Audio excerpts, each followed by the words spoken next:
Welcome to another episode. So last week we talked about putting the house in the name of a trust. So if you missed that after you listen to this one, you can look down in the description notes and get there. But we are talking today with John Strohmeyer, who's an expert. He's an attorney that specializes in estate planning. And we're talking about what happens to a house when someone dies. So if you're a seller and you might have inherited a property, or you think that that might happen soon, when you might know that a parent or someone is going to pass and that it's up in the air of the status of the house. That's what we're talking about today. So John, welcome. Thanks, Jen. It's good to be here. Yeah, great to have you. Well, we just unpacked lots of knowledge on our session about estate planning, which hopefully should precede what we're happening now. So people that don't plan for estate planning fall into, unfortunately, without knowing, a trap where someone might pass away. And tell us what happens when someone passes away and what happens to the mortgage and the house and what goes on. Right. And this is where, when somebody passes away, the family members, whoever they are, however you define them, are left to pick up the pieces, clean up, tie up those last bits of unfinished business. One of the things that can cause fits and really add complication and time is if we've got real estate and no clear plan, then we're going to have to go, we're probably going to have to do something with probate anyway. But depending on what was done or not done, it may be a lot more complicated.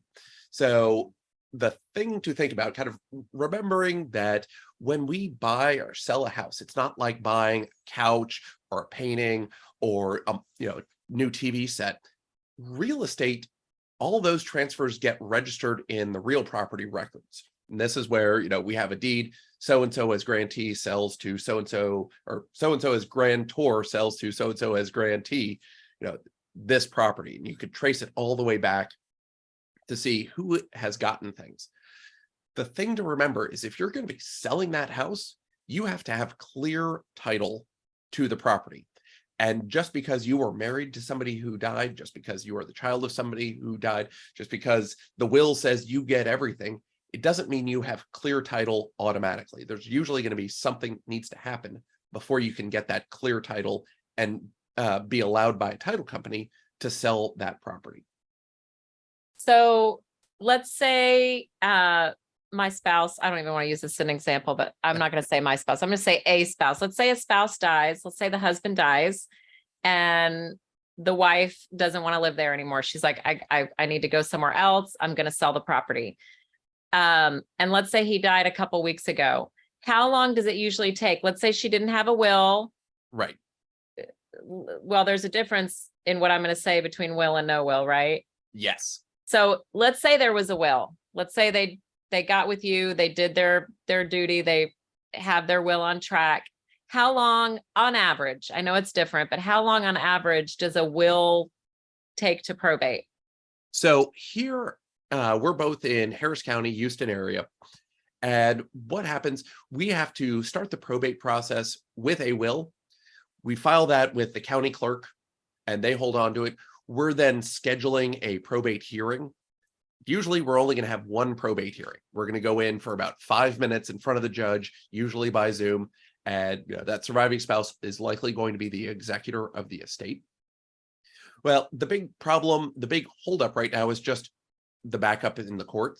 So I usually tell clients, expect about 6 weeks from the time we get started until our hearing.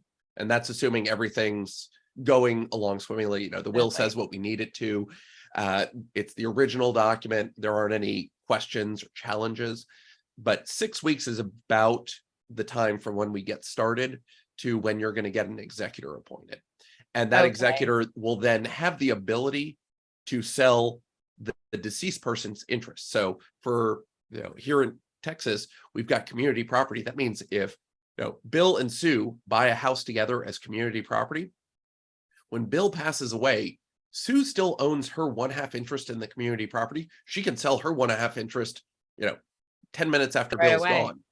Mm-hmm. But the problem is nobody wants to buy just Sue's half of the house. They want Bill's half at the same time.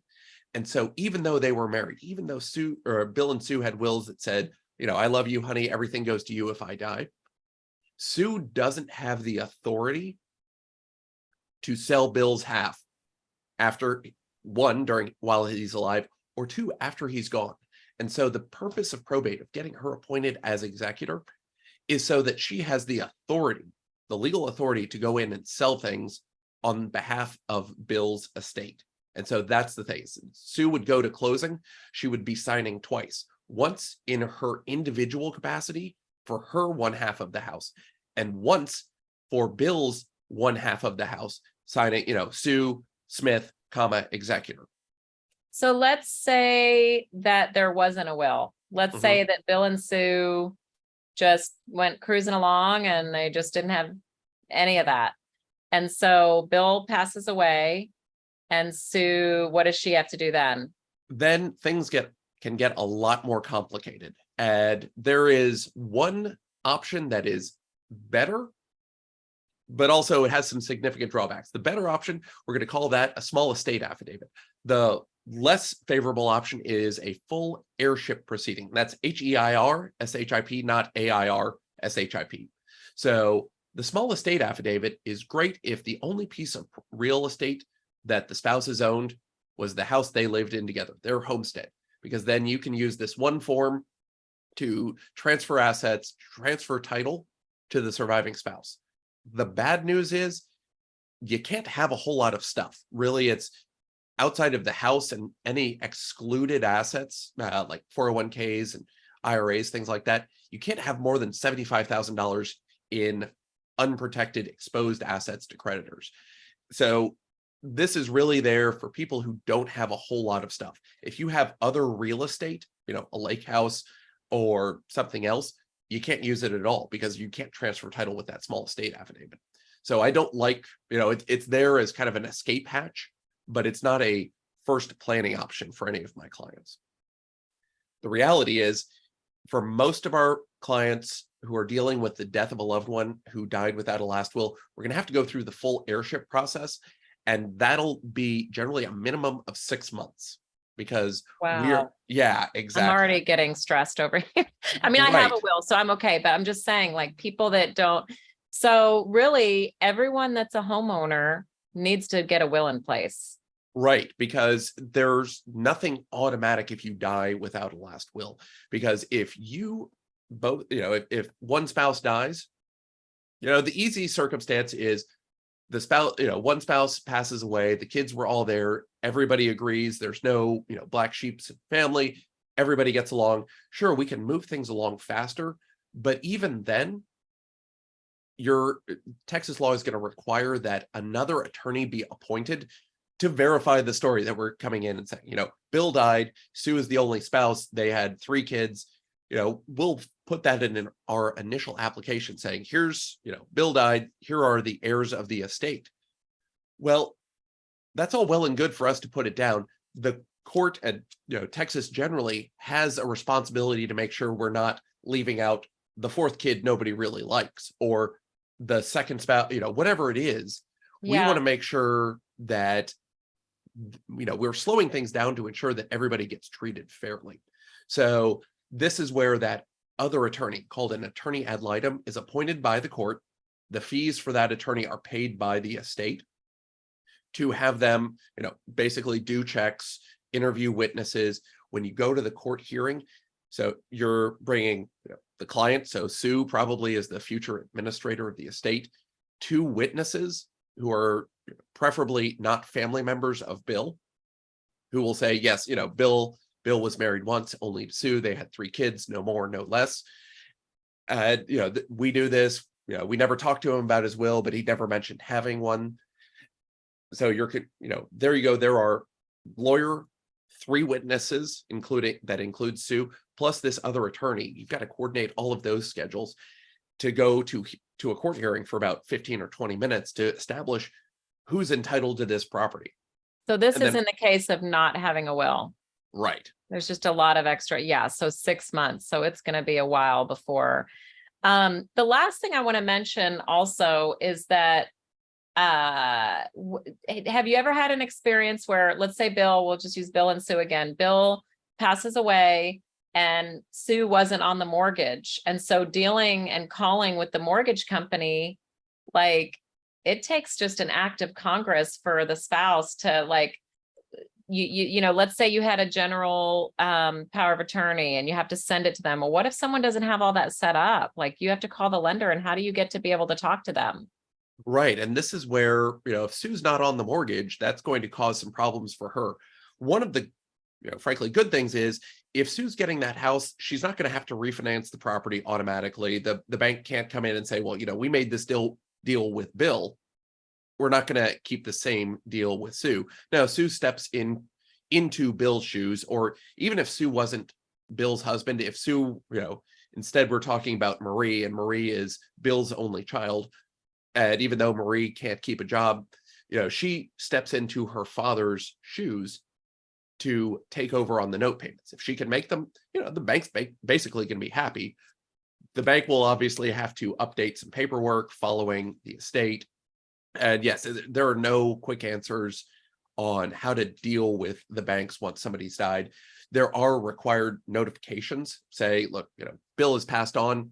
We're required to let you know this person, bank, what do you want to do with the note? Do you want to claim the property if you've got that right, or do you just want to keep getting payments as you've got them?